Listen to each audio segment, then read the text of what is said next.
All right, good evening, everyone. My name is Brad Gottschall. I am your Lower Paxton Township Manager. In typical fashion, I'm going to give a brief summary of this evening's agenda, particularly for the benefit of those who may be watching at home on television.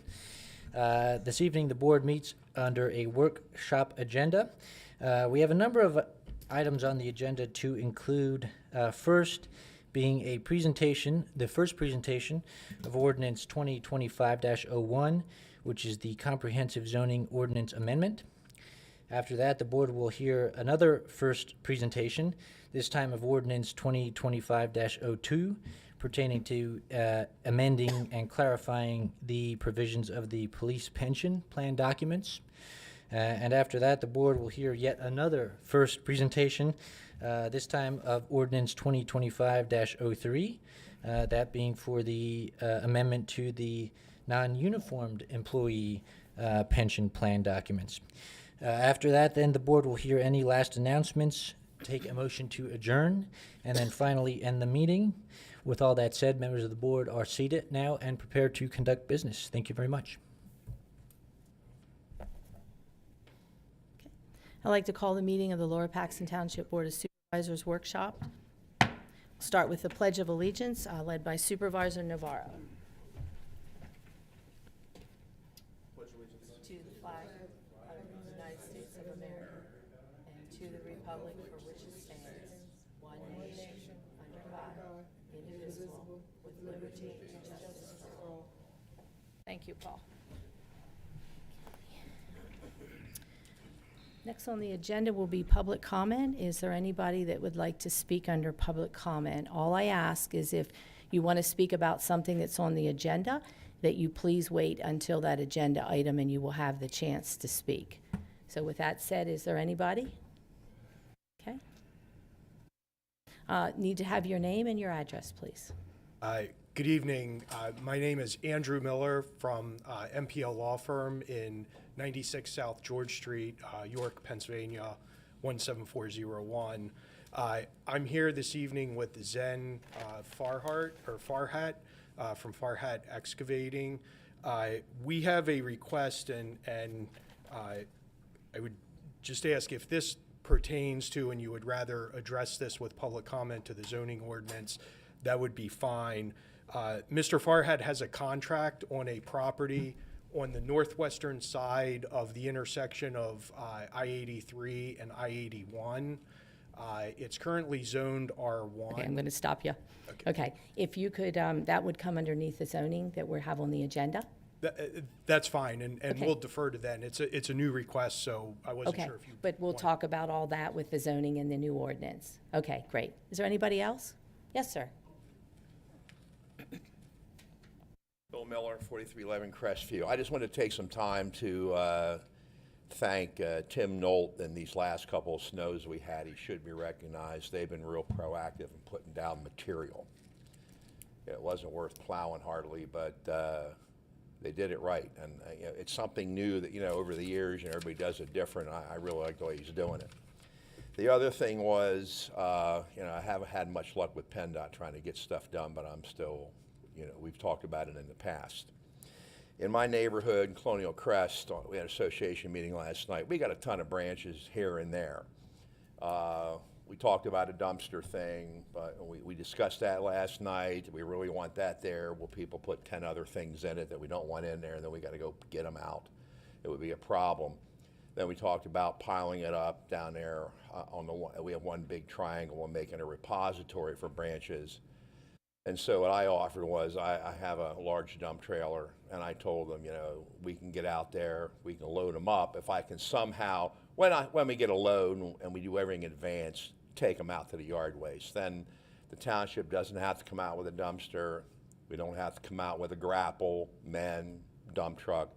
We'll load them, and I'll get them out there as I can. I mean, it's probably 3 or 4 loads total. There's some stuff down. Again, we're the only township that does not have a year-round, and we can, once a month. I think there's a solution coming. We'll come up with something, but for now, I'm offering to supply everything to get them out there when we get enough together to make it worthwhile.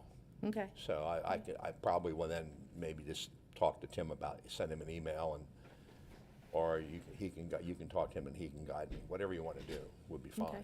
And we did thank him last week for taking care of the snow that we had last week, and we'll thank him again Oh, yeah, tonight. I got some good comments, you know. We're not used to having so much proactivity on that area. Thank you. Good, okay. Anybody else under public comment? Okay. I was going to introduce you under board comments, but that's okay. Oh, okay. I'm You can sorry. do I it. jumped the gun Go a little ahead. bit. My apologies. Chair Lindsay, Board of Supervisors. My name is Doug Brown. I'm the new Chief of Staff for our new State Senator. You know what, can you, Doug, I Yes. don't think it's not on, or either you're not talking into it. Oh, Is there green hello, light is that, on? Yeah, is that Perfect. better? There you Okay, go. thank you. Yep. Sorry about that. Again, Chair Lindsay, Board of Supervisors, Manager Gutshaw, Assistant Manager Miller, Lower Paxton Gang. It's great to see everybody. My name is Doug Brown. I'm the Chief of Staff for our new State Senator, Patty Kim. And we're basically just making the rounds. I've had the opportunity to work with many of you at Lower Paxton Township, at Dauphin County in the Department of Community and Economic Development, and have always loved working with you guys. And as one of Patty's priorities is to really be engaged, given my background in municipal management and both of our collective backgrounds, as well as our passion for local government. We just wanted to make the rounds, say hello, introduce ourselves, make our services available, both constituent services as well. Patty is serving as the chair of the local government committee in the Senate. So if there are policy ideas, things that the state can do better, if there's liaison work that's needed with different departments or agencies, you guys know where to get me. I've known many of you for a long time, and so we just wanted to say hello, and we look forward to working with you as our largest municipality. We value you guys, and we're looking forward to a great session. Okay, well, thank you for Will you be coming. leaving us your business card? Sure can. Yes, and some of these guys up here know how to get me as well. I'll leave my business card I too. worked very hard on her election. I was out there on election eve putting out yard signs in frozen ground. Well, thank you at very the polling, much. At the polling places. Wow. Thank you very much. I'll let her know you We said have hello. 27 polling places in Lower Paxton Township. Well, thank you. You're Doug, did you want to introduce? Yes. Oh, your yeah, side? absolutely. So, how rude of me. I'm sorry. This is Abe Kittle. Abe is he is our legislative analyst. He works on the local government committee, as well as the various other committees that on which Patty will serve. That include appropriations and aging and youth. He's also a great resource from a policy perspective. When you contact our office and you want to learn about policy, Abe's your man. Okay. Well, thank you guys for coming. We appreciate it, and, we'll reach out to you guys, and please feel free to reach out to us. Thank you. And I have a little baby girl at home to get home to, so I won't Okay. be here long. Pamela? So just one more ask. Absolutely. We have Women's History Month coming up in March. Okay. And both Robin and I are history makers out here with respect to this board. So I would like to request that Senator Kim put us on her schedule for Sure. Women's History Month. I'm trying to plan something Okay. for the Central Dauphin School Districts. Okay. Okay? Absolutely. Thank you for the heads up on that. Appreciate it. And we also will be following up. The senator herself will be coming down to meet with Manager Gottschall to talk a little bit more in depth about the things that are happening in Lower Paxton and how we can help. Yeah, we're going to be doing a roundtable too. They're in the midst of setting that up now with the senator, the legislators, the commissioners, and all of us also. So, Great. so we'll look forward to talking to her. Thank you very Okay, much. and thanks a lot for attending. We really appreciate it. Absolutely. Thank you. Okay. Okay. Anybody else under public comment? Yes? Gosh, I'm so short. I was going to say, you might You have to can't pull even see pull it me. down. There you go. My name is Cheryl. You're going to Thompson. have to stand in front of the mic. There Oh. we go. My name is Cheryl Thompson. I live at 110 Memorial Drive, and I'm here to ask, could I be put on the committee that works for Hodges Heights? I need to know a little bit more. I've been coming to your meetings off and on, and I've been monitoring how you discuss and handle some of your business. So I need to know what I need to do to become part of Hodges Heights committee. When do you have meetings? Have you selected Yeah, I don't. the and- playground? I don't need you to answer. Yeah, I just want to go with the committee. I don't think we really have a committee. They just meet as a group of residents Okay. from that area. So Right. Pamela.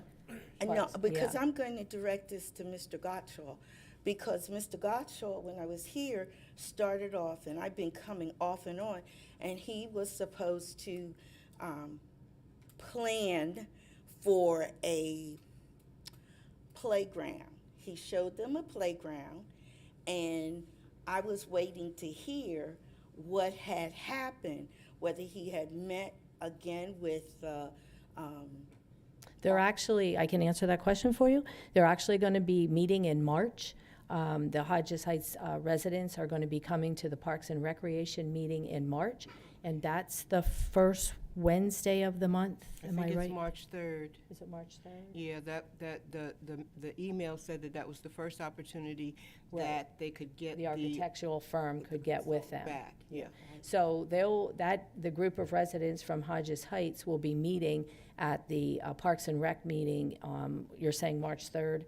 Okay, and that's at 7 o'clock here at the Township Building. all right. Yeah, so that would be your opportunity to meet the people that live out there, and, you could talk to them and find out, if their group meets, whatever. But we don't, as the township, we don't have a Hodges Heights committee.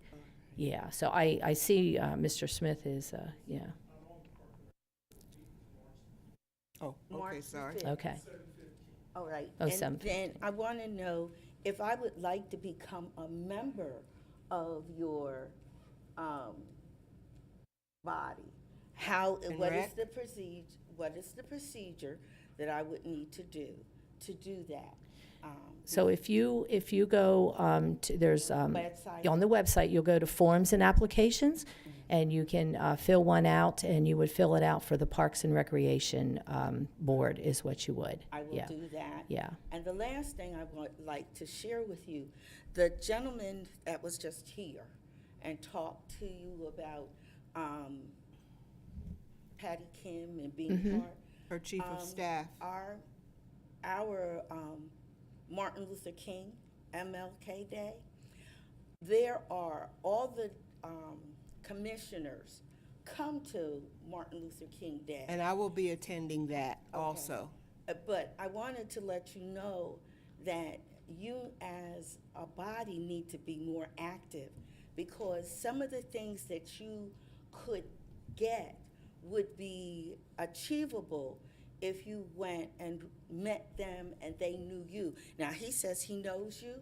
Well, where I used to live, we were very active, and I'm watching you, and I'm kind of concerned because I see a disconnect, and I would like you to be more concerned about what's happening, not just here in Lower Paxton, but how you can make it a more positive interaction with the people in the community. So that's all I have to share with you. Okay, so I know Mr. Brown from the Capital Area Council of Governments. He was the representative that represented Dauphin County, and the Council of Governments takes in 5 counties. Yes. So, we are networking with other supervisors, other people, from around, because we do collaborate, with other townships. So we're just not sitting here in Lower Paxton Township. No, We are, I know you yeah, do. we're all over. I know you do, and I'm aware of that. But I think sometimes the people in your community that are sitting here need to know that. Even though this is videoed and everything, I think sometimes they need to know you. I've lived here 8 years, and I don't know. The only person I know happens to be Mrs. Thompson, because she rang my doorbell. So, and I live in Amber Fields, so I figured someone should have rang my doorbell, and my coming to the meetings made me aware of how disconnected you are in some ways, not all the time, with the people here in this community. Okay? Thank you. Thank you. Okay, is there anybody else under public comment? I just want to announce that before the meeting this evening, we did meet in executive session, the board, with information from the solicitor and from the manager. And are we going back afterwards, Brad, or are we done? Are we done? No? Pamela, did you want something that you wanted to bring up afterwards? Are we at member comments now? Well, I need to know if we're going to go back for executive session afterwards. You said you had some things. Well, I do, so yes. Okay, all right, then we will be meeting in executive session afterwards. Okay.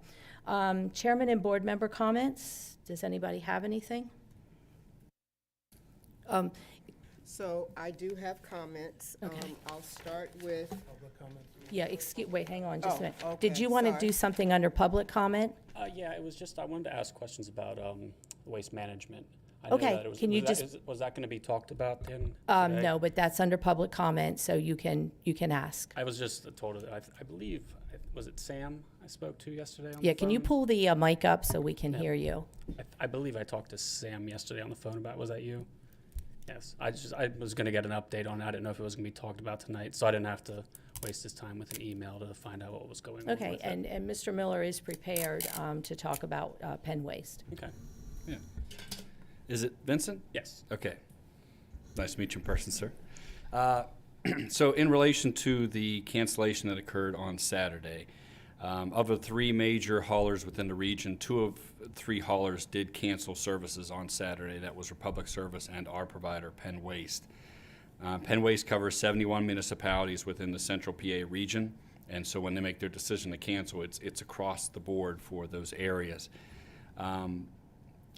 I will say that we were very surprised by the closure, as I'm sure the board was, and a lot of comments we had received and assistance we had provided to individuals who called in to the township.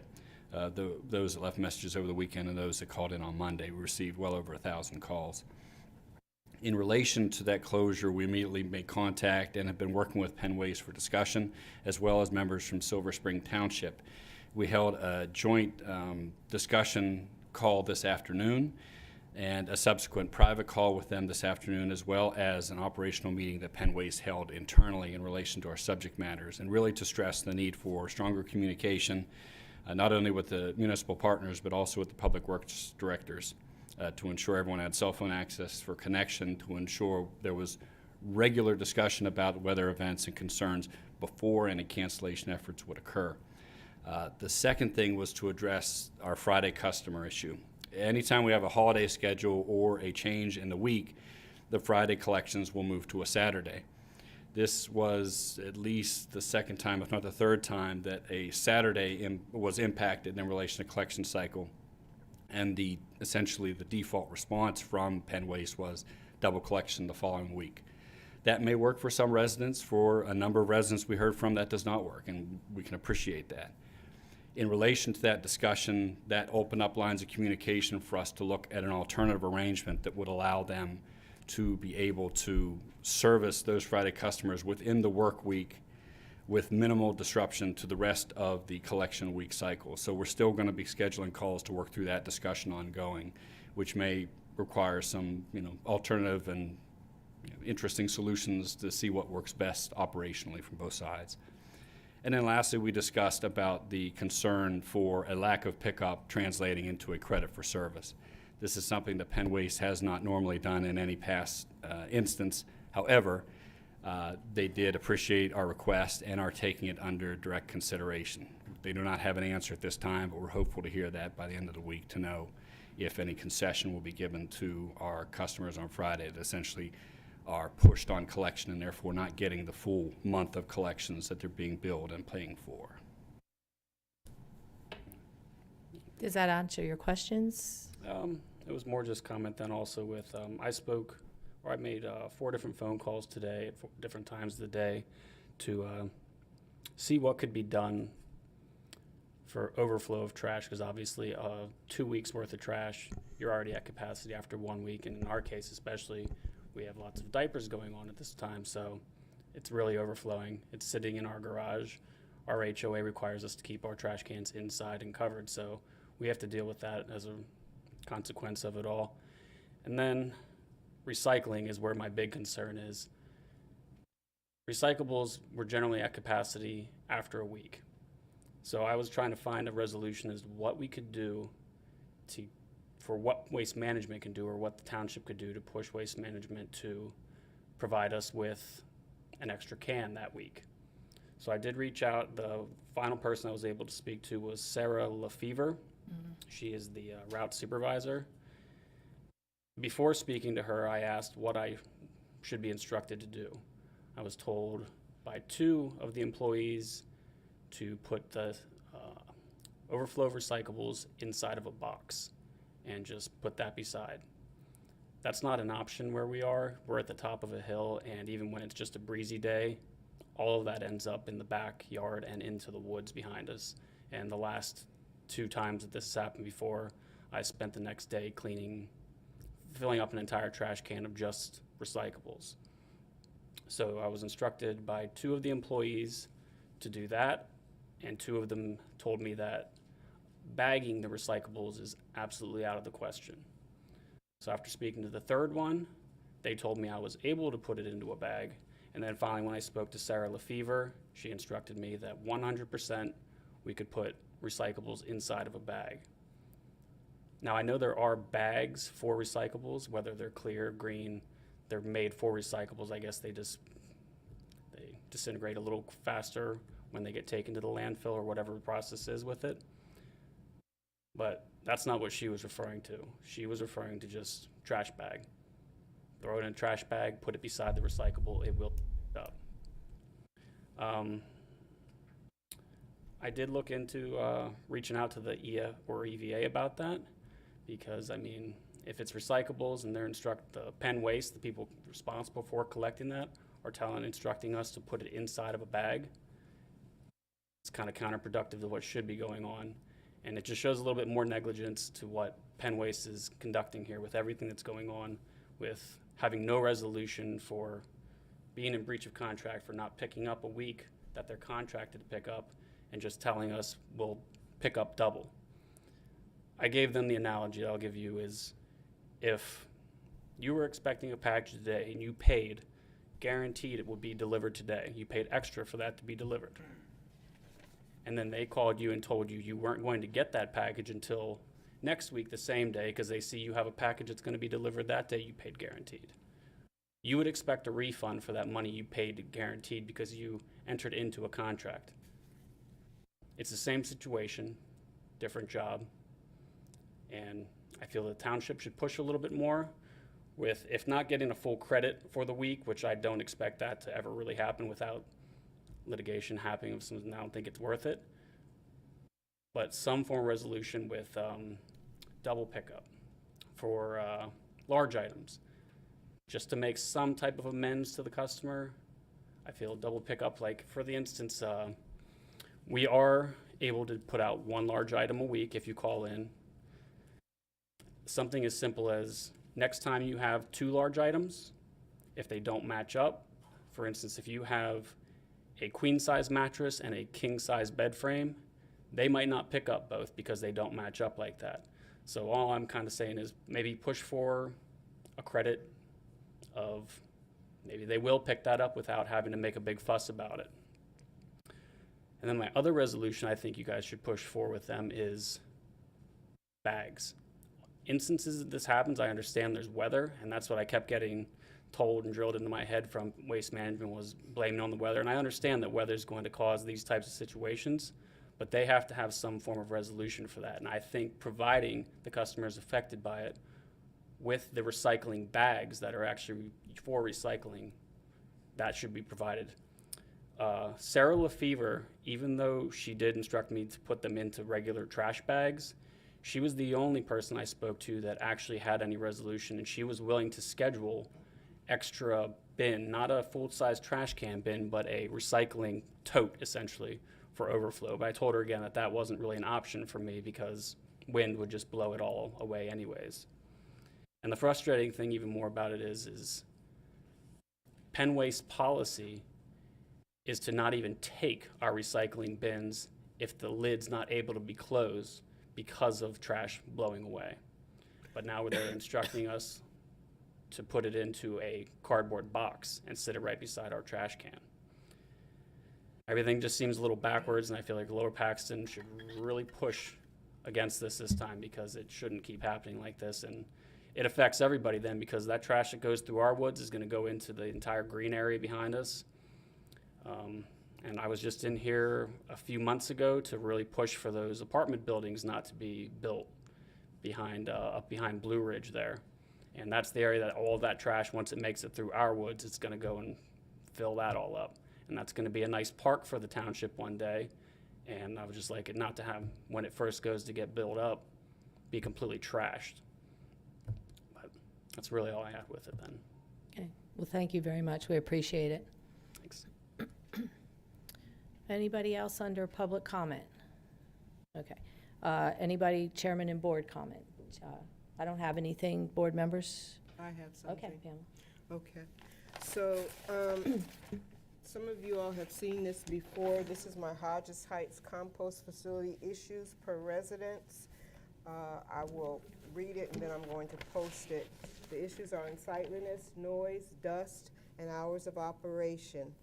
Now I'm going to do something that I haven't done previously, and I will be doing this going forward. Hodges Heights compost survey. Here's my question. How many people, by a show of hands, would be okay or happy to have a landfill compost site in their residential community? Please raise your hand so I can see, because I want to get that number on this form, on this chart. Could you come and help me out and put 0 up? Thank you. I can't, my hand won't reach. Down there by 114, put a 0. Thank you so much. You see what I'm talking about? Down there at the bottom. 114. I'm not missing anybody. Okay. All right. It is a big NIMBY issue. It is. Thank you. Appreciate it. All right. Moving off of that, we have an issue with regards to me specifically asking for documents. Since I came on the board last year, I started asking for documents even before I was officially inaugurated. And now there's a memo that came out on January 6th, and I am going to be addressing that. I want to know what triggered it. I've been asking and receiving documents, as I said, since I was elected last year. I've just brought some of the documents that I have been given.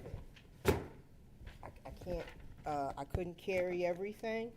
It would have been 2 bags, or a bag and a half. I would ask the director of the department or the township manager to give me information, because I was trying to prepare, learn, and understand my duties as a new supervisor. I know I met with Sam on the morning of the 6th, which was our reorg days, as I was finishing up asking questions about the different check registers that I was going to have to approve in our time of paying of the bills. And as I was on my way out, I asked for revenue data for the compost facility when people get day passes or week passes, just for the years 23 and 24. So here's my formal response. In order to fully serve the residents of this township and uphold my duty to be transparent and comply with the sunshine laws, I would like to review and make public the revenue that has been generated by the compost facility. I'm going to take a moment to read. In a moment, I'm going to take a moment to read from the Commonwealth of Pennsylvania Second Class Township Code, Article 7, Township Treasurer, which I was elected on into that position on January 6th for the reorg. I know, and it's going to get interesting here. So I've sat in this room in executive session with the other supervisors for just over a year. And in one of those sessions, a comment was made that Loman Henry, who was the former chair of the board, was in the building all the time. And I'm sitting there thinking, my response was, oh, I'm falling down on the job. I'm not here, in the building that frequently.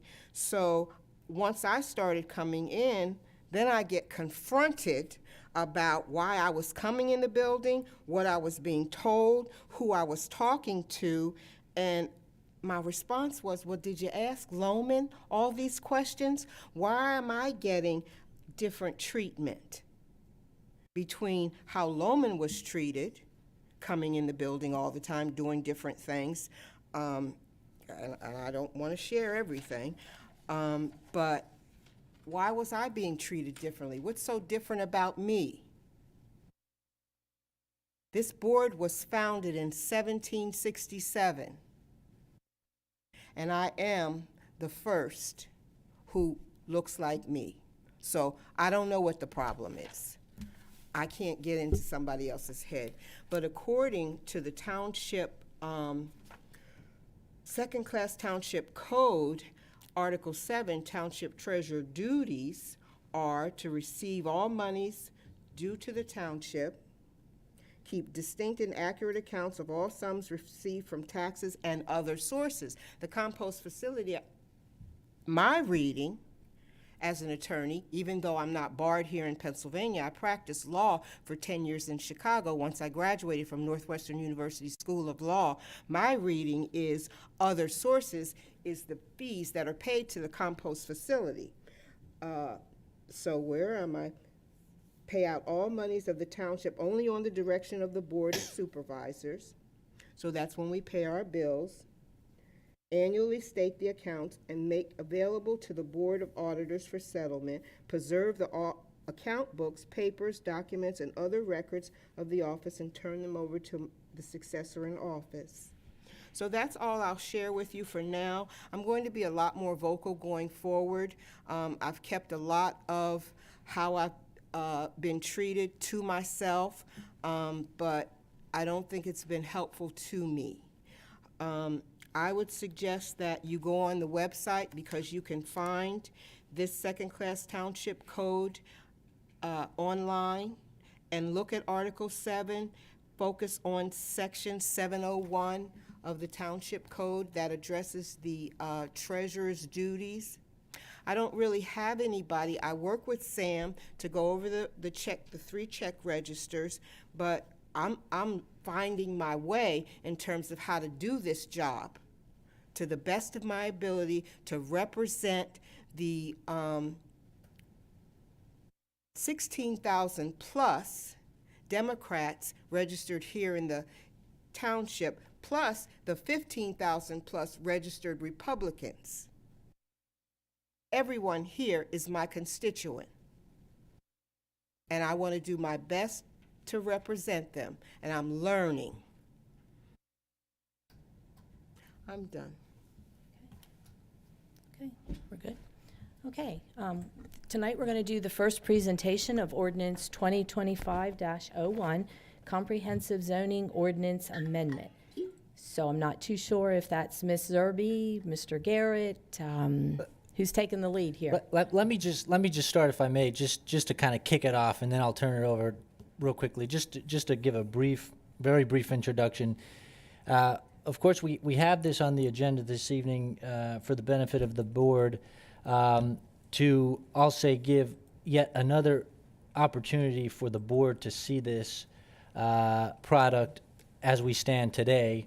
The product before you is slated to go before the Planning Commission yet again for another public session, before then returning to this body, the Board of Supervisors, for another workshop, and then finally another meeting in which you would adopt the ordinance. So this Board of Supervisors will have this document and the ordinance before it yet another 2 times. So for the purpose of tonight's presentation, This presentation will be very high level.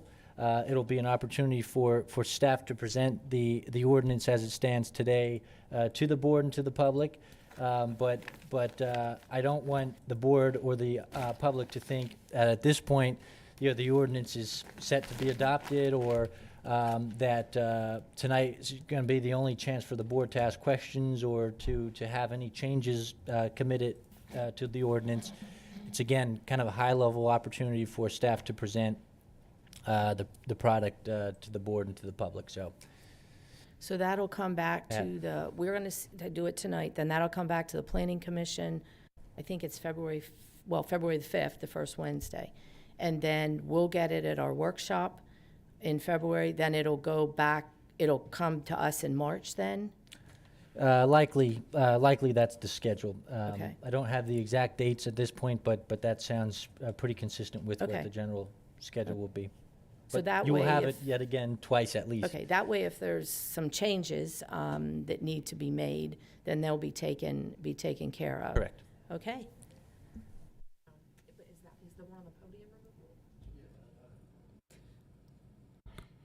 All right, good evening, board. Before we get started, we just need to handle one housekeeping item pertaining to this ordinance tonight. Originally, the ordinance was provided the number of 2407, and the solicitor had asked for the ordinance to receive a new number reflecting 2025. So the new ordinance number moving forward will be ordinance number 2501.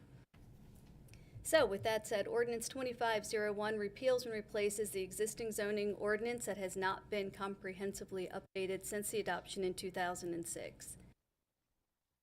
The board typically receives a red line version of the ordinances, but with this ordinance, it is a complete repeal and replace due to the significantly different organization of the information as it pertains to section placement. I'm sorry, I have to grab my mouse. Are none of the mics working? Okay. I feel like I can't see you.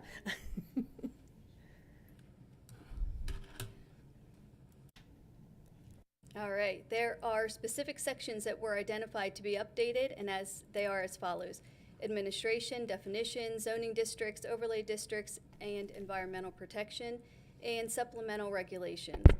By updating and amending these identified sections, the ordinance being provided is a comprehensive update that reflects the current zoning standards.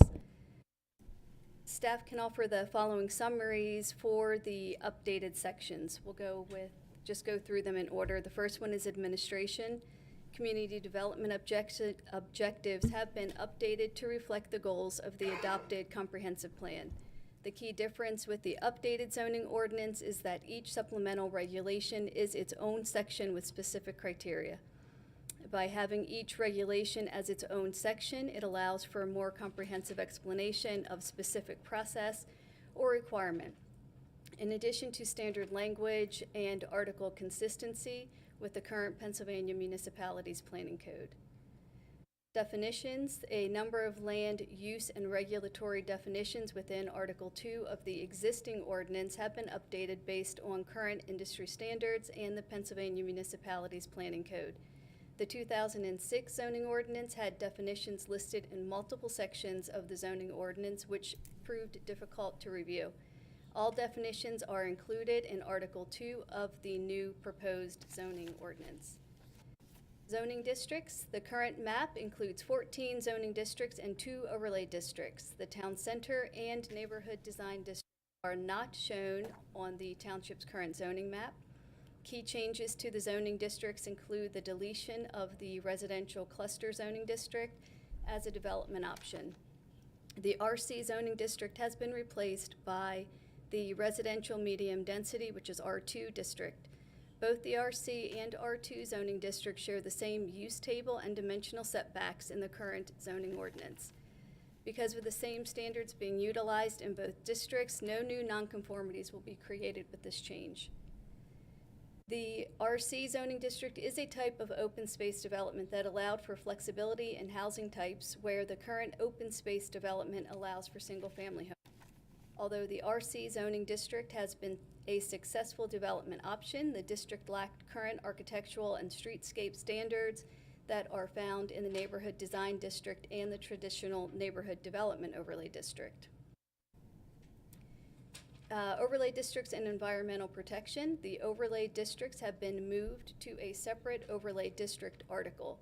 The 2006 zoning ordinance had overlay districts and zoning districts listed within the same article, which at times was confusing when trying to utilize an overlay district as a development option.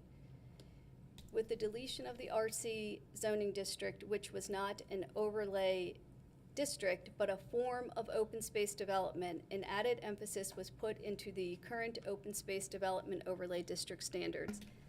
Specifically, additional standards were added to ensure that the preserved open space serves a valid public purpose and can be utilized more effectively by residents. The environmental overlay district includes the floodplain overlay district and expanded standards for wetlands, slopes, and conservation along creeks and riparian buffers.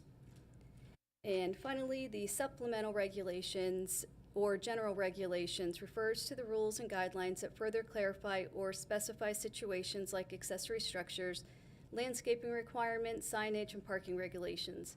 The proposed zoning ordinance updated the parking and loading requirements to the zoning standards for parking ratios.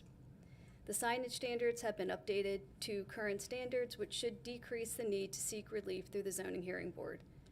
Other significant updates to the ordinance include addressing residential accessory structures so that the setbacks and permitted heights are determined based on the size of the lot and not just a maximum height standard for all lot sizes. Language has been added to account for small and large solar facilities, which did not exist in the 2006 zoning ordinance. And standards have been established for wireless communication facilities, which previously did not exist. There have been 3 public meetings held regarding Ordinance 2407, which is now 2501. At the August 21st, 2024 Special Planning Commission meeting, the comments and recommendations provided by staff and HRG were discussed. It was the desire of the Planning Commission to recommend a second draft of the zoning ordinance and for the ordinance to be re-advertised. We have made several map revisions, and they are provided on a slideshow that is available for the public on our website.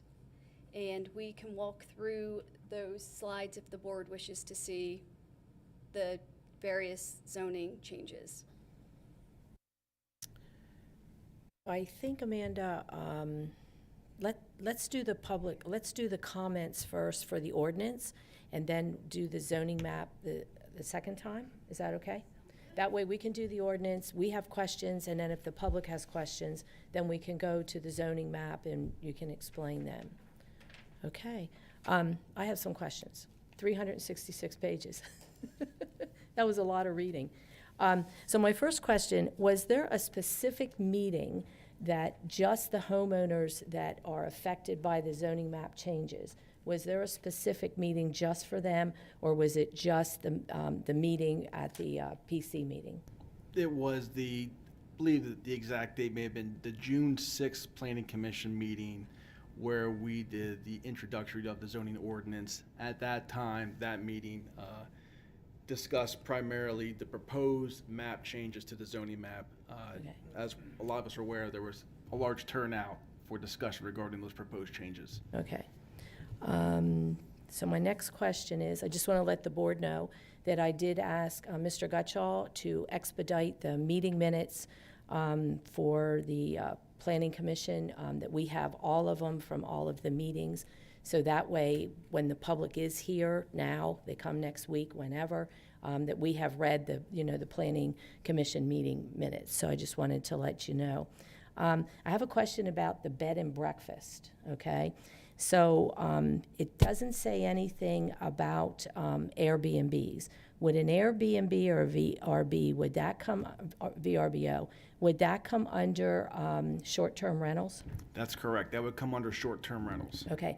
And I know we've never allowed them in Lower Paxton before. So can you tell me what districts, Nick, that they would be allowed in? Sure, give me 1 second here. It's in Okay. our permitted use chart. So currently, off the top of my head, the short-term rentals would not be permitted in any one of our residential zoning districts. So R1, R2, or R3? That is correct. Okay. I have that right here.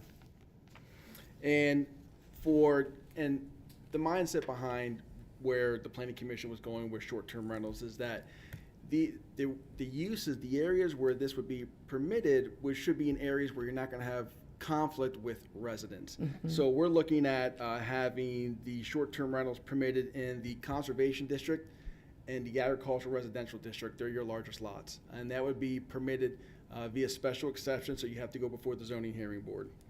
Also, the village district would be a special exception for a short-term rental as well. Okay, I think the short-term rentals you're talking about the village of Lingelstown? So the village of Lingelstown allows for bed and breakfast, and given what our current definitions are, that's the closest we could come to identifying short-term rentals. So under our current ordinance, bed and breakfast were permitted in the village district and business campus district. So because of how closely aligned they were, that's where we were permitting them at this Okay. time. Okay, all right. But we are not treating them as the same use going forward. They're two Two different. totally uses. different? Yes. Okay, okay. Section 405, it's in the TND, F1A2. It calls for, F1A, excuse me, 2 regular-sized tennis courts are allowed in the TND. So Cider Press Station, which is a TND, which is the carryover from Shadebrook, they're putting 2 pickleball courts in there. So do you think we should add pickleball courts to the TND because you have the tennis courts, but pickleball courts is not there? I think that would be a good recommendation going forward to add that as an additional use. Okay, well, I'm just saying because you have tennis courts, but now the TND, it was allowed by the planning commission and was approved by the board, you know. From a zoning officer perspective, I think we would have the discretion even going forward to permit a pickleball court in lieu of a tennis court, even without changing the definitions, but still, we could add that to the zoning Okay, ordinance. it's just, I'm just suggesting, okay? Then in section V9B3, it says chief of police. I think that should be changed to public safety director, because we do, and I have a paper here, so I'll give it to you, okay? I think it should be changed because we haven't had a chief of police for a long time. And I was wondering, because of that section, and you guys, can look at it, if we should add deputy fire chief there also. Okay, and like I said, I have them all typed up, so I'll give it to you. Okay, and then section 302, zoning districts, I didn't see no listing for the TND. So Is- you won't see the TND listed as a zoning district. We have that listed as a separate overlay district. Okay, so I did see it in the overlay, Right. but I didn't know if it should be listed. Because you'll Okay. still have to have an R1 zoning designation to Okay. be able to go for that overlay district. Okay, well, thank you for that, I appreciate it. In section 1, at 301, it's operation of board. It's the members of the zoning and hearing board. It said shall consist of 3 residents. We have 5 residents on the zoning hearing board. Okay, and then it said terms, 3-year terms. They have 5-year terms. Okay, so, and like I said, I have this all written down, and then I'm a real stickler on like capitalization and commas, so I'm not gonna go through this, but I have everything where I found that there were mistakes. So, and I know it's not you guys. Okay, so that's just me, but I will see that you get this, and then you can look at it, so, okay. Thank you. Yeah, okay, let's, if we could first, if we could let the board members ask questions, and then we'll open it up to the public, okay? Is it available to the public? It's not on the website. It is. It's under, It's not there. I can show you after the meeting. It's. Great, thank you. Okay. Board members, any questions? From reading, Paul? Okay, no? Pamela? Yes, actually, and I'm just trying to, so we don't have to deal with that. I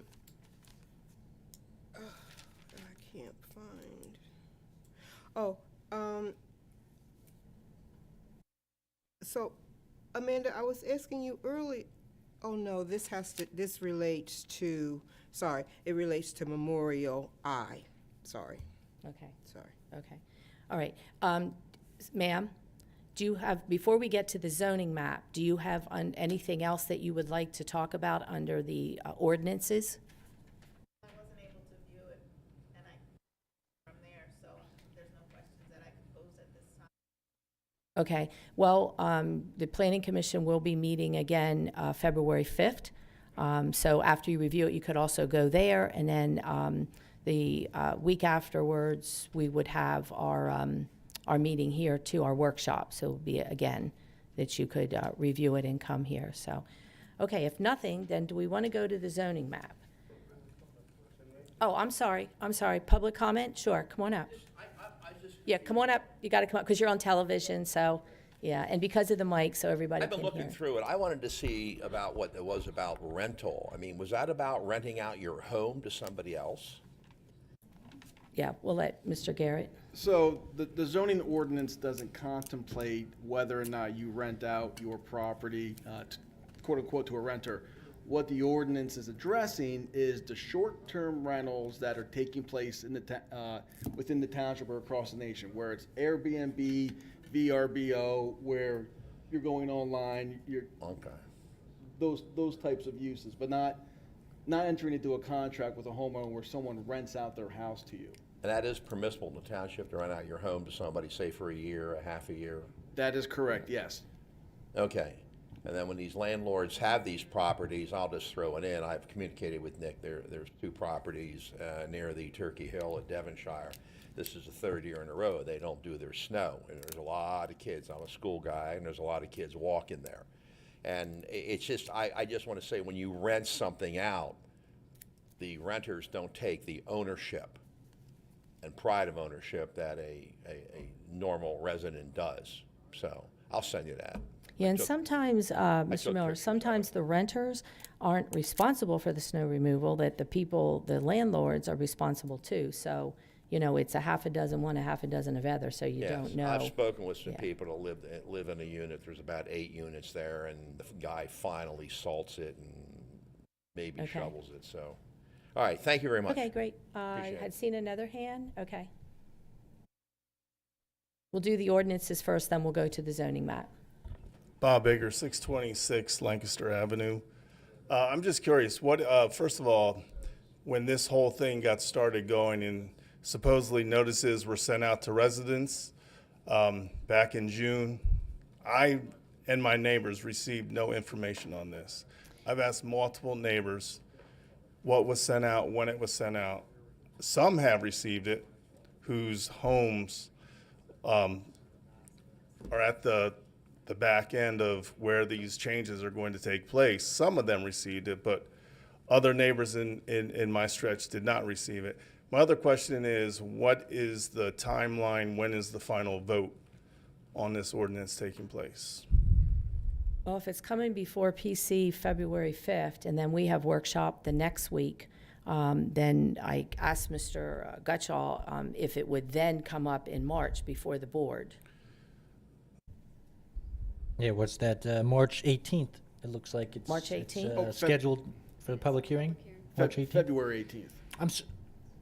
Oh, February. I'm sorry. So February that's 18th, yeah, so February 18th. I was hearing February 18th, and Okay. then I heard March tonight. So there's little I was gonna say, discrepancy isn't as that when a things little- are taking place. A little close in case there's any more questions. The board will have it, the board will have, the PC will have it February 5th, then the board will have it for its workshop, the February 11th, and then you'll have it again February 18th.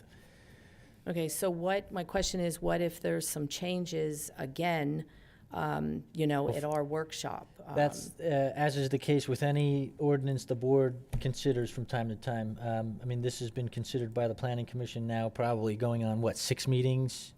Your advisory board recommends things, and you certainly, as this board, have an opportunity to amend things. If you do, we'll just have to go back to the drawing board with regard to whether or not it's a substantive change. If it's a substantive change, then of course it has to be re-advertised in the whole thing.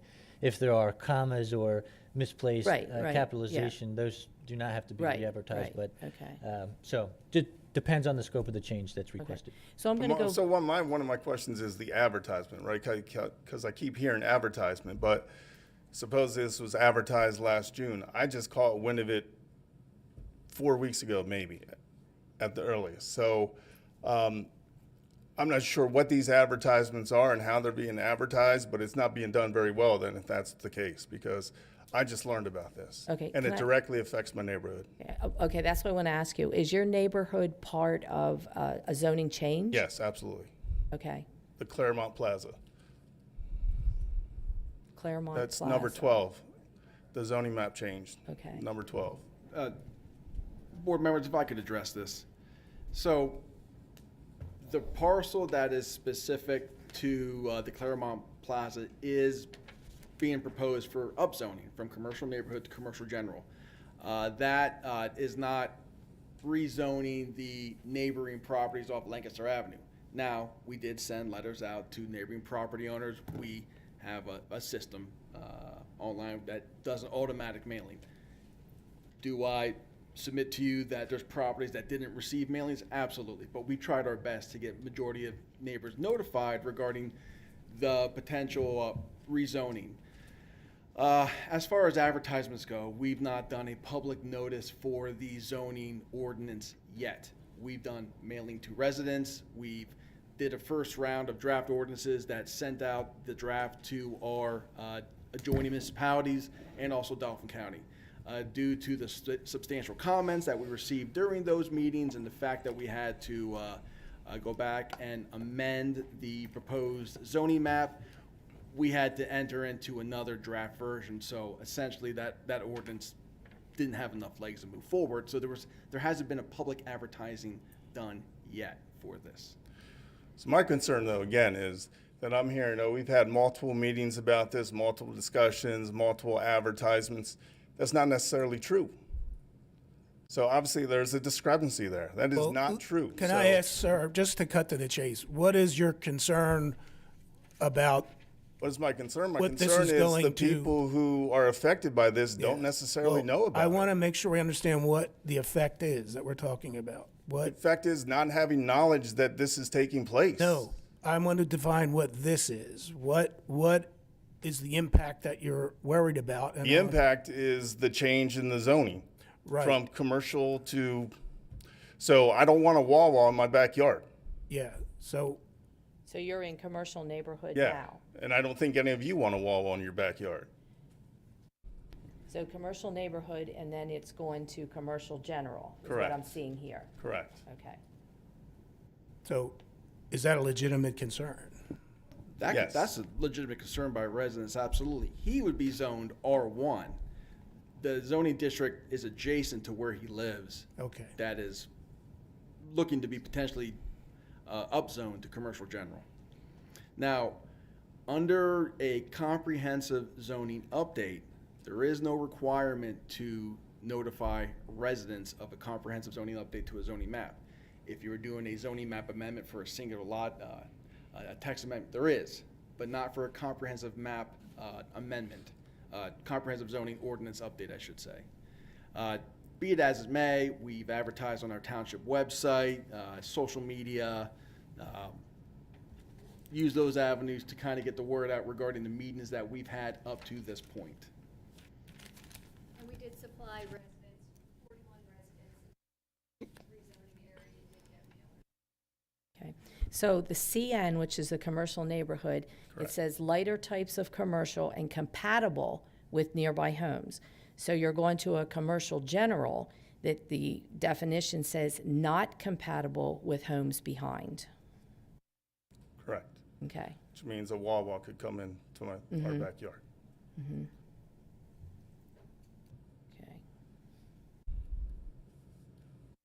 Which that is a concern because Claremont, I know where they're looking at the CG, and you do have the buffer zone, but you have the homes on the other side. So to me, that's a concern if I put myself there.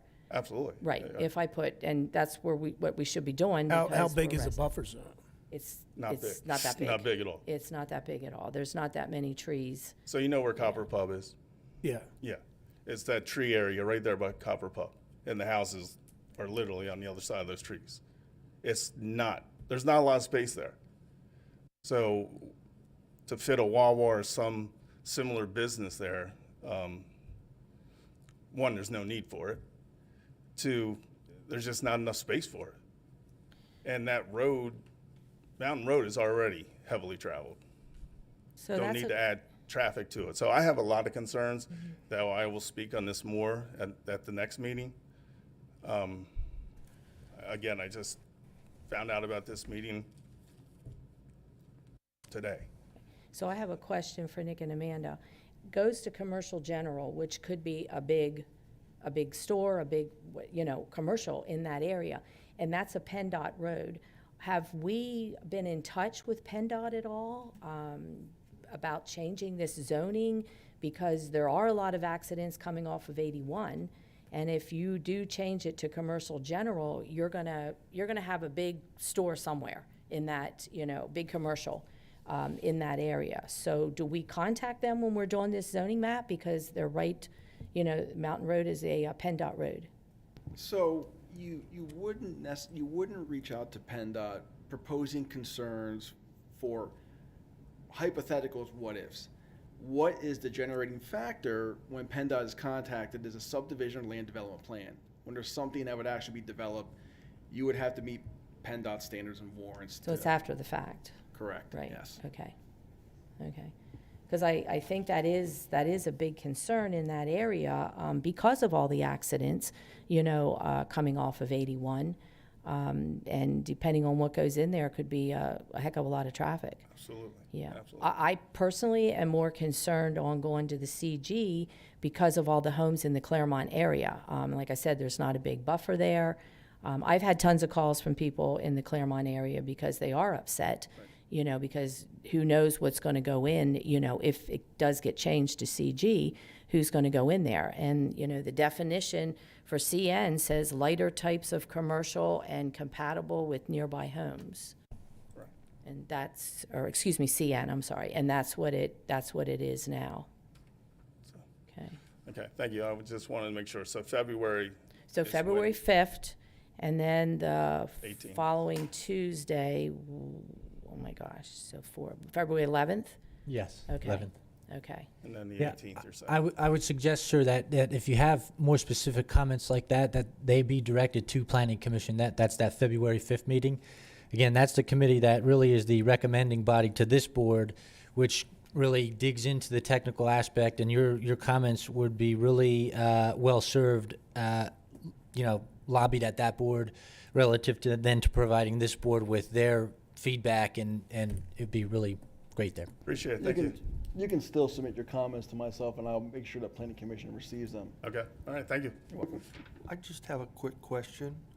I think I heard you say that in a general upgrade of a specific area, it's not necessary to inform the residents? No, I think the wording that I placed was that when you have a comprehensive zoning update, Yes. there's not a legal requirement to send mailers out to all of the residents for something like this. Now, that's the legal requirement. We've still sent letters out. That's the reason why we're at the second draft version of our zoning ordinance now, due to the comments we received from residents from the first meeting. But it's not a requirement under the MPC, so we're exceeding those standards. I guess that's what I'm looking for, to hear this gentleman voice his complaints or concerns. I think it's a valid concern. If it's not legally required, but it's going to have the kind of impact that our chair has indicated, I think we should be informing the residents, right? I mean, they have a right to know, And maybe that would form their opinion as to whether or not they're going to go to the planning commission meeting. There's a significant difference I heard in the reading of this CN to CG, right? It's CN and CG, yeah. And I think residents ought to know, and we should figure out some way to let them know.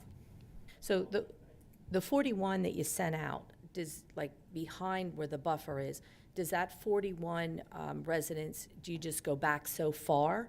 You don't go the whole way into the whole Claremont development? No. Okay. How do you pick and choose how far you go back when you have something like this? We try to run a radius and see, typically it's 500 to 1,000 feet back to see who would be reasonably affected for any type of uses that are going to be at a new area. Okay. Best way I can put it. Okay. Sir, did you want to come up under the zoning map? And again, I'll need your name and your address, please. Yes, good evening. Andrew Miller from MPL Law Firm in York, Pennsylvania. And I'm here with Zen, which is Z-E-N-E, Farhat, F-A-R-H-A-T. He is a contract purchaser of a parcel on Crumbs Mill Road. It's parcel 35-037-010-000-0000. It's currently zoned R1, and we're here this evening to ask if the board would consider changing the zoning on that parcel as part of this process to business campus to BC. If I could approach the board, I have a map just to give you a perspective of Okay. where the parcel is.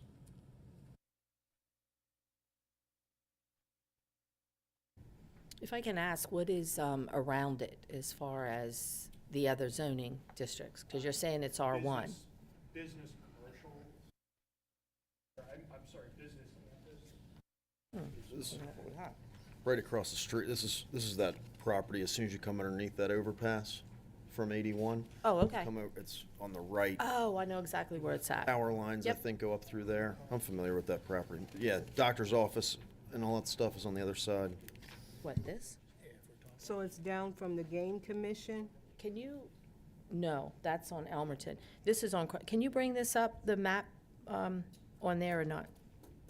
So you know where where Cross Point Church is? Yeah, Okay, so that's Crumbs Mill. right. You're gonna go the whole way out there. When you go underneath the underpass, on the right-hand side, there's a whole bunch of land there. Yeah, Okay.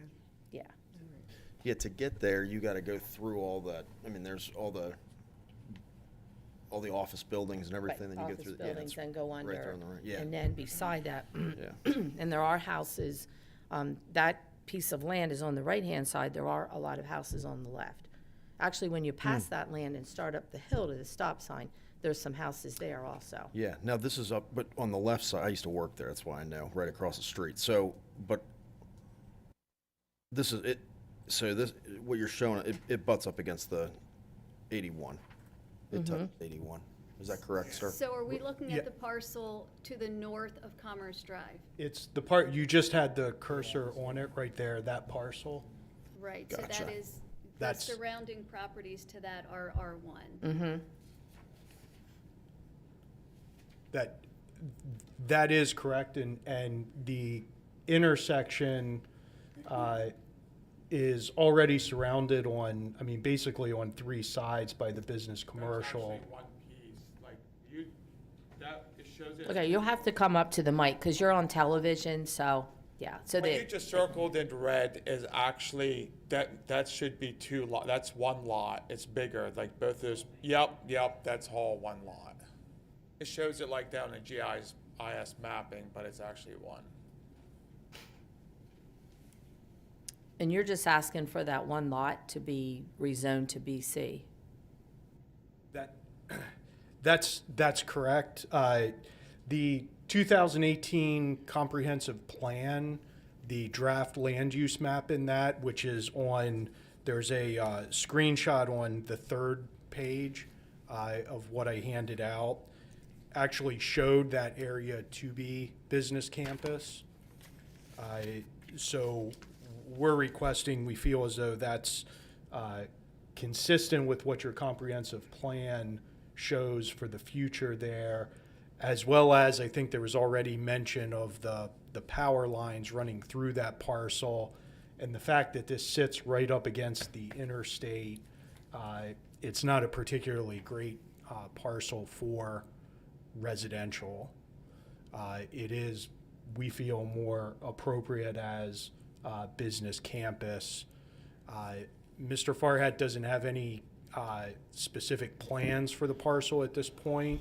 He's looking to buy it as an investment, but would look in the future based on those uses that are approved in that zoning district to potentially develop something there, which would most likely be consistent with what's across the street on Crumbs Mill Road already. So we apologize. This is relatively recent that we found out that the rezonings were going on. So we're here tonight because we understand that the process is well along.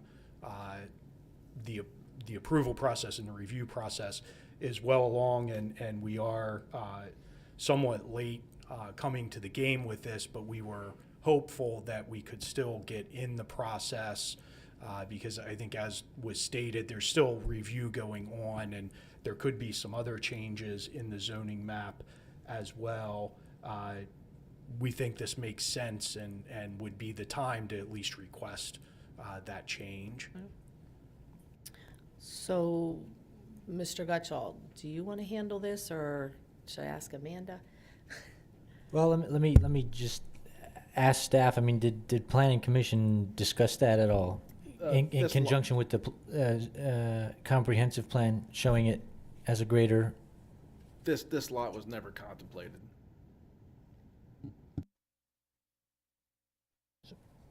So is this something that then we should refer back to the Planning Commission? That's what I was thinking. Yeah, sir, do you gentlemen anticipate being at the Planning Commission meeting, or is this something that? If the board is willing to consider this, if the board's open to considering it and you're open to potentially additional changes in the map, then yes, we would want to participate fully in the process going forward. And we have no problem with that. Just because of the time sensitivity of this, we're here tonight making the request because we don't want to get any further along in the process and have not informed or made you aware of that potential change and how it relates to the comprehensive plan.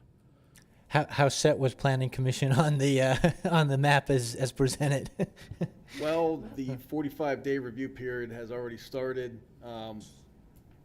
The map and zoning ordinance draft, everything was delivered by December 26th to all the municipalities in Dauphin County to kind of start the clock for the hopeful February 18th adoption. If Planning Commission were to move forward, that process restarts itself. This would be a substantial change to the map, to the zoning ordinance. I guess it would take, I don't mean, Madam Solicitor, to put you on the spot. I suspect no answer tonight, but I mean, would it be considered a substantive change? I mean, this is not changing at all the general character of the zoning map, and it does already butt against existing zoning and all those questions, but I'm curious. I would think, to the extent that you said it has not yet been advertised, so long as these changes are made pre-advertisement, substantial or insubstantial is an irrelevant discussion point. But to your point, Brad, I'll look into it. I think that this could potentially pass muster for not necessarily being substantial, given the map as proposed and the size of the parcel relative to the surrounding areas. You know, and if we have to go into March, we can just go into March. I mean, it would just be another 2 weeks. That's it. Yeah, and I would just note, I would agree with your solicitor, and I would just note that there was discussion of some other changes being made in the zoning ordinance itself. I think we're requesting something similar to that. at this point, so. Well, and I know I have a concern on the CN going to CG, so I don't know about, anybody else, so. So should we just ask him to come on February the 5th to the Planning Commission? I mean, of course, no vote is being taken by the board this evening. I suspect that in order, of course, for you to make the best case, it would be best for you to appear physically before the Planning Commission. If that's not in your cards, our staff certainly will present the case on your behalf to the Planning Commission, but you can attend or not, but I would suspect your case would be bolstered by your attendance.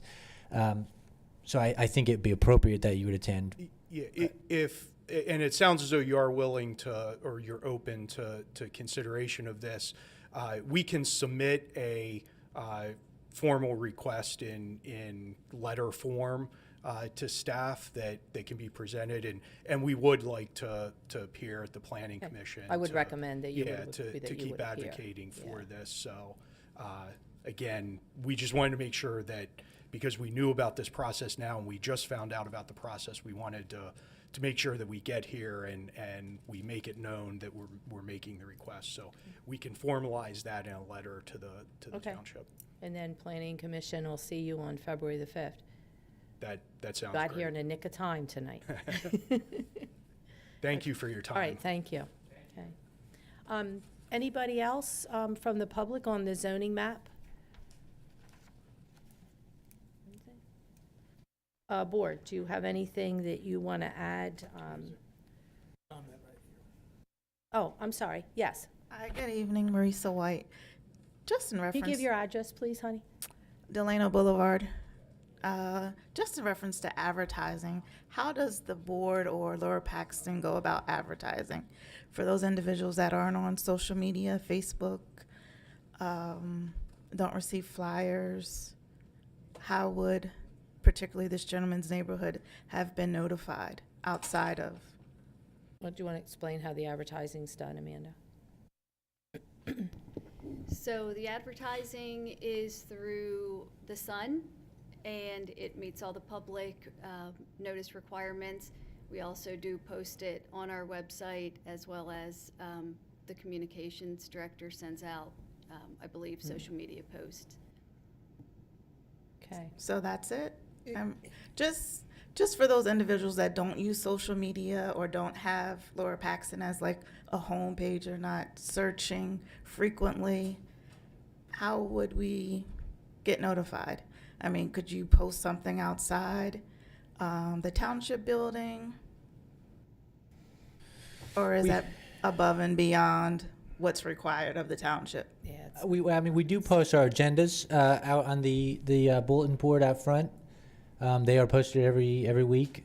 Beyond that, we don't post any physical copies of agendas or notices anywhere else. So on the bulletin board, in the Sun, the website, and social media, they are the avenues. Okay, so in addition to the zoning, like the zoning change for the neighborhood that was mentioned, could something be posted so those beyond the 40 homes would be privy to it? I mean, moving forward in a case where there is a rezoning taking place, the posting requirements are different for those specific instances. So, I mean, in those instances, yes, the properties are physically posted. You may have noticed from time to time small yellow signs that indicate a zoning change afoot. We are in the process now of actually redesigning those signs to be larger, to be a little clearer with regard to their visibility, and also in relation to the signs, having a more, I'll say, user-friendly sort of channel back to our website than to read further details about that specific zoning request. So, Gotcha. Are you saying it'll have a QR code on it? yes, that's exactly right. Yep. Okay. So, Okay. But in this case, like Mr. Garrett had mentioned, with regard to the requirements surrounding comprehensive zoning changes, it is not legally required due to the fact that in a case like this, where we have, the entire township being rezoned literally at once, posting requirements or any other legal requirements with regard to the advertisement and notifying specific homes would be quite onerous on local government to making that happen. So I don't pretend to speak for the General Assembly, but I assume that's why the requirements are different for comprehensive zoning versus more spot zoning, if you would. Yeah. Yeah, I'm not going to put you guys on the spot, but all the zoning changes, residents did get, letters like they explained. Do you remember how many letters you sent out? She said,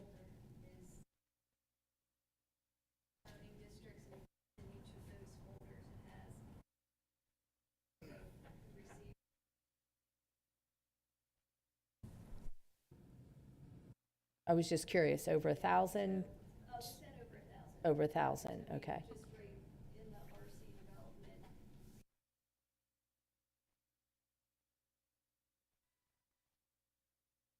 Right, okay. And that was by mail? They were mailed something? Okay, Yeah. great. And that Thank was all you. over the township where the zoning changes were being made. And as Mr. Garrett said, they went back, what'd you say? 500 feet. Yeah. Great. Yeah. Okay, Thank you. all right, thank you. Yes.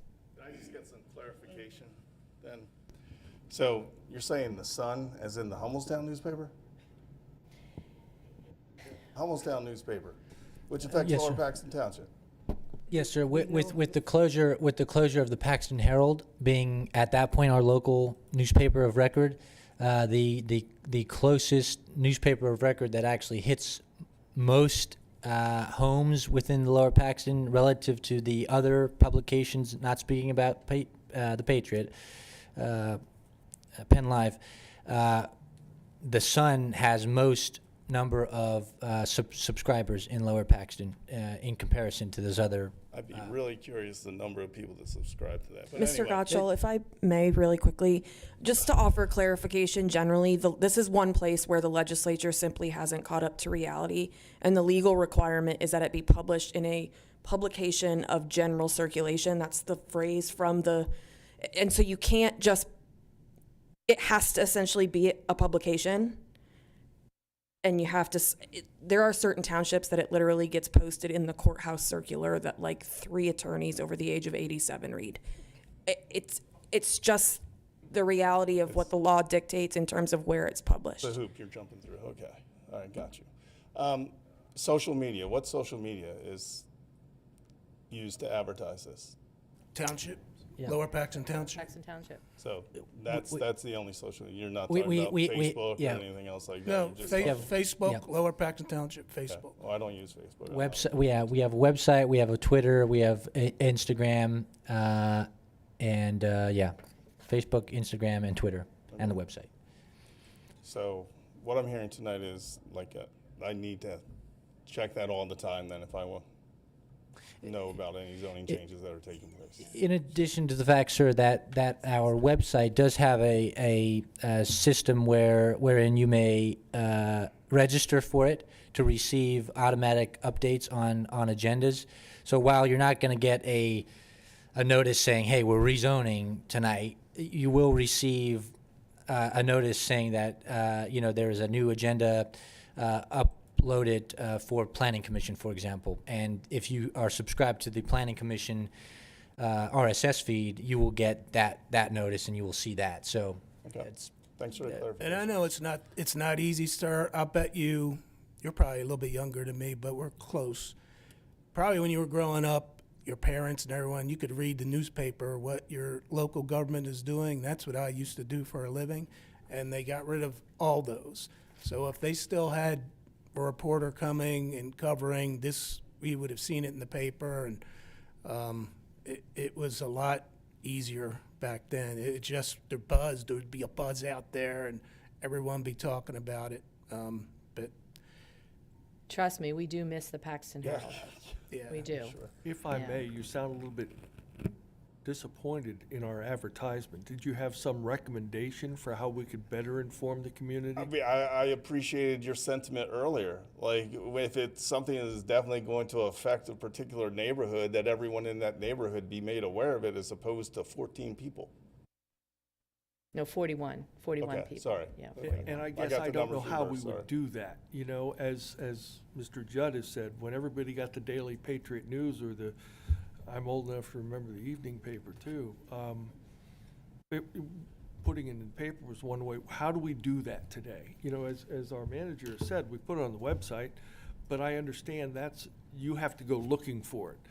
And I can appreciate your concern. If it's something of this nature, it should be pushed out to you. You shouldn't have to go pull for it. I just don't know how to do that. And if you have any ideas, I'm all ears. I mean, mailings, I understand the cost of that. I mean, stamp or whatever, but a simple mailing. I mean, I got no information about it. Had I not spoken to people who maybe got a letter, I would have no idea about this.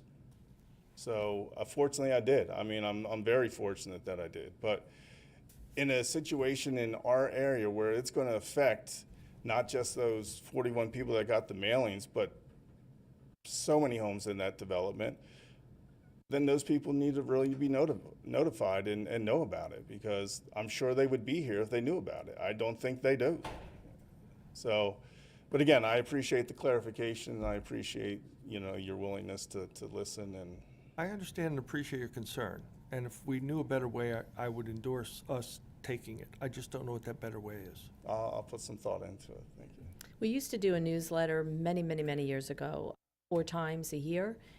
The only problem was it was hanging out, thousands and thousands were hanging out at the post office and not getting delivered, and it was $10,000 a quarter. So we had to make the decision that was $40,000 a year that was going into the garbage. So we had to make the decision to, disband the newsletter, and we went to all of the social media, the website, and you can sign up for emails. If you go online, you can sign up for an email, and Mr. Searcher back there, our communications manager, he does send out newsletters from time to time, and it's an automatic, with the email, lets you know what's happening in the township and everything. So, Yeah, well, I appreciate that. Thank yeah, you. yep. Thank you. Okay. Anybody else before we move on? Okay. Yep. All righty. Okay. Are you guys staying or are you leaving? Did you want to go over the map? Oh, that's right. I'm sorry. Duh. It's okay. Yeah, we want to go over the map. I think the key question is, and I think it's going to be hard to do, but why the areas that you're changing, why are you changing them? And I'd be happy to provide some color to that. Brad, if we'd able to go to the map that I think is proposed change. Excellent. There we go. That's the other one, which we don't have a copy of. You want to start north to south, just so we can keep it in frame? Yeah, I think that's the best way to move forward. So the parcels you see to the north were currently our residential cluster zoning districts. In the memo that was provided, we indicated that that district has been deleted as a use option we do not want to see utilized going further, due to being in favor of our TND and neighborhood design district zoning ordinance. With the RC zoning district, it shared the same standards as the R2 district, which is why the R2 replaced all of the previously zoned residential cluster zoning districts. Both allowed single-family homes, both allowed townhouses, both allowed duplexes. No new nonconformities were created. I guess if you want to move to the east, you see the NDD, which is the neighborhood design district, and then you'll see 2 R1 zoning districts that were previously zoned AR. They are being recommended to be upzoned to R1 to account for the neighborhood design transfer.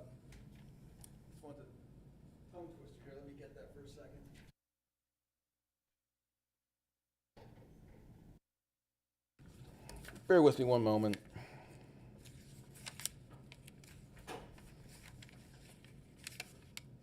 So the two parcels to the east that are shown as R1 is to account for the neighborhood design transitional development, which is in the neighborhood design district. It allows for properties that are zoned R1, R2, R3 to, if it's developed, if the whole development comes in as once under one preliminary plan, those areas that are shown would be able to utilize the same standards as the neighborhood design district without it being zoned to the NDD. It could simply remain the R1 zoning district and utilize those same standards.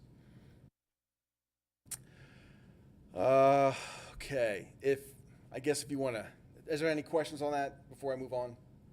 No? Okay. So is that all the land beside Wolfensberger? Okay, so clear out to Lingelstown Road. Blue Ridge Avenue to Lingelstown Road, yes. Okay. And then along Piketown, okay. Quite frankly, that's going to be the next major development in the township, probably over the course of 10, 12 years. Okay. In the center, you'll see a highlighted area that is the Village District. To the north, that was previously zoned R1, and to the south, that was commercial neighborhood. Per our comp plan, the recommendation was to expand the Village District to the north to have that mixed use available to properties that would most have the ability to benefit from it. Commercial neighborhood really wasn't compatible with the Village and the R1 zoning district. To the north, there's a church that's situated there on a large parcel of land. There was a interest from that organization to have that potential, to have that rezoned the Village to account for greater amount of uses, which we agree with and our comp plan supported. Moving to the south, the commercial neighborhood zoning district, that was previously zoned business campus. So to orient yourself, you're looking to where Aruga's is at the corner of Colonial and Lingelstown Road. You're moving east. There are commercial properties and what's the historic home? That's along Lingelstown Road. The Gilcrest property. Oh, okay. Those lots were previously zoned business campus. We're down zoning it to commercial neighborhood. Per our proposed zoning ordinance, business campus is a more intense use. So the commercial neighborhood was more in line with how, that corridor and would be more compatible with the residential neighborhoods to the south.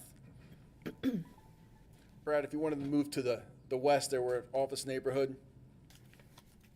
So to the western portion of the township, those lots that you see fronting Lingelstown Road are going to remain office neighborhood.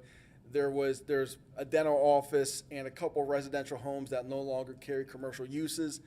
And the whole section to the south that's shown as yellow was zoned office neighborhood. We are proposing that to have a R1 designation, which is truly in the character of that neighborhood. That is what the residents wanted to see in that section of the township.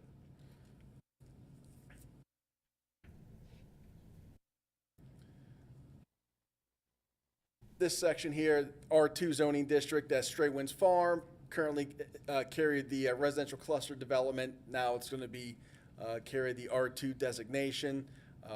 I've explained what the intent was behind that rezoning.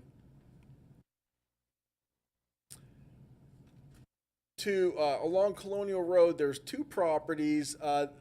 One is developed with two office buildings on the corner of Colonial and Earl Drive. That was previously zoned office neighborhood. It was the desire of the Planning Commission to have that upzone to commercial neighborhood. The land that you see that is shown as R2 was a vacant, undeveloped lot that carried the RC designation. It is now going to carry the residential medium density designation going forward.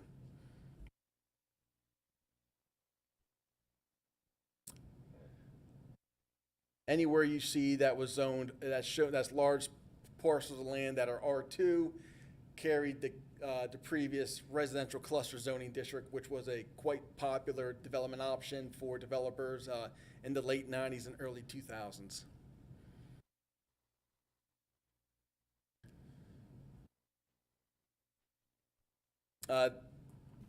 These highlighted sections of office neighborhood are currently zoned office neighborhood, but there was a desire during the process to have them zoned to business campus due to looking more closely at the area and comments from staff and residents. Those areas are remaining office neighborhood, which is why it's highlighted at this time.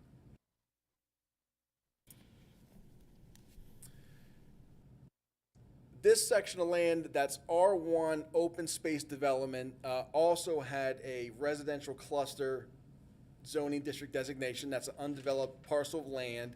And to keep it aligned with the properties that are along Locust Lane, that's been designated R1 with the open space development overlay, which if that were to be developed, they could have the same housing density as R1, but utilize lots that are within the R2 district. So 10,000 square foot lots. Is that across from Votech? No. Yes. Okay, so that's the big space, okay. Correct. So it's R1 but open space, okay. So they would, going forward, they would be able to utilize R2 standards, but the same density as the R1. Okay.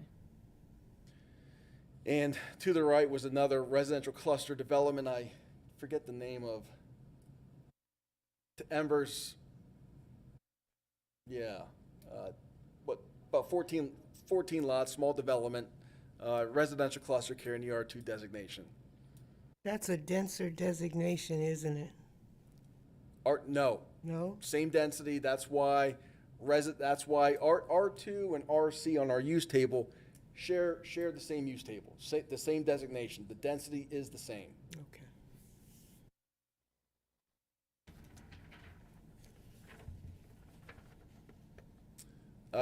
Along Union Deposit Road, there was a section that was zoned business campus. The surrounding area is commercial general.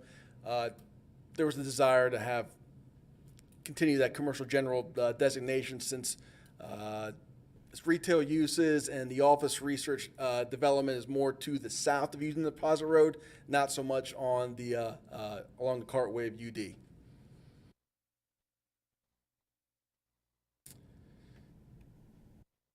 And this is Bishop McDevitt. For whatever reason, our current zoning ordinance had that zoned R3. That's carrying an institutional designation. I believe the lot to the south was the R3 designation as well, and it's carrying an R1 designation, which is more in line with the character of the neighborhood and the vicinity of the township.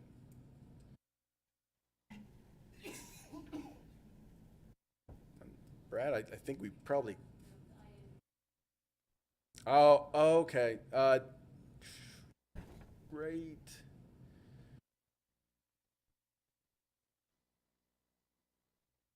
Right there? Yes. There's a small plot of land, a parcel that was zoned institutional. It was the desire of the Planning Commission to have that rezoned to, there it is, to residential medium density. Residential medium density, okay.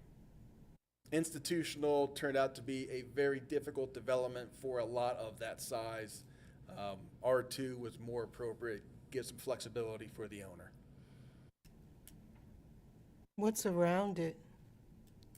Well, you have Costco across the street, and then you have the Wilshire development to the south, which has a mixture of townhouses off of Royal Avenue. Then it goes to R1, which is single-family homes.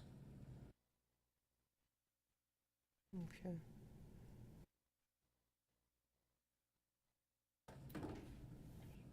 Members of the board, if you have questions for myself, I'd be happy to answer them at this time.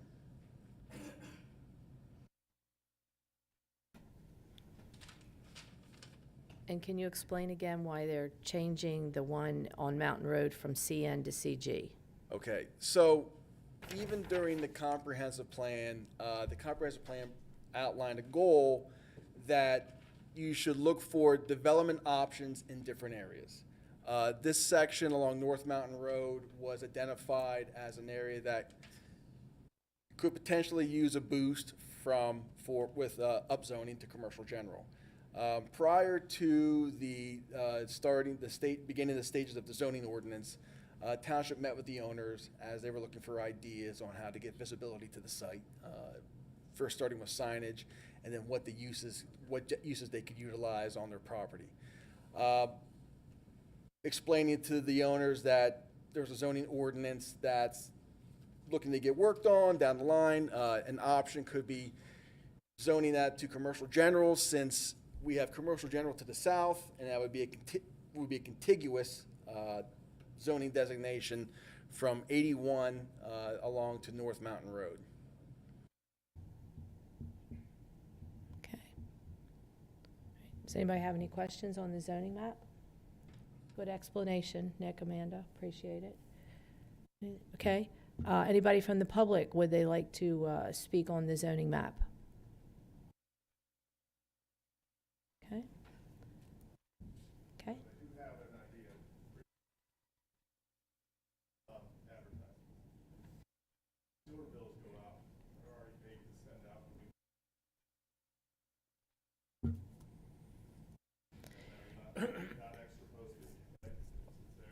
We do that. We've done that a lot, and it is a good utilization of those.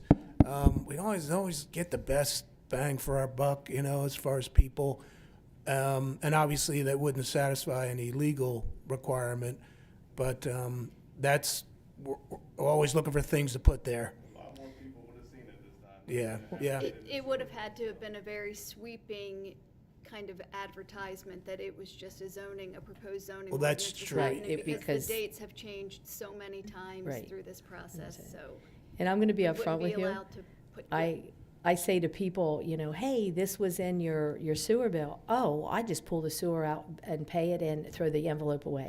But, we thinking, do though. try, You're we thinking. try to put stuff, but as Amanda did say, those dates were constantly changing, so, okay, keep thinking, let us know, we appreciate it. Okay, all right. Okay, are you guys good? You're good? All righty, okay. I'm just going to, Nick, I'm just going to give you this, okay, that's my changes for. Thank you so much, okay.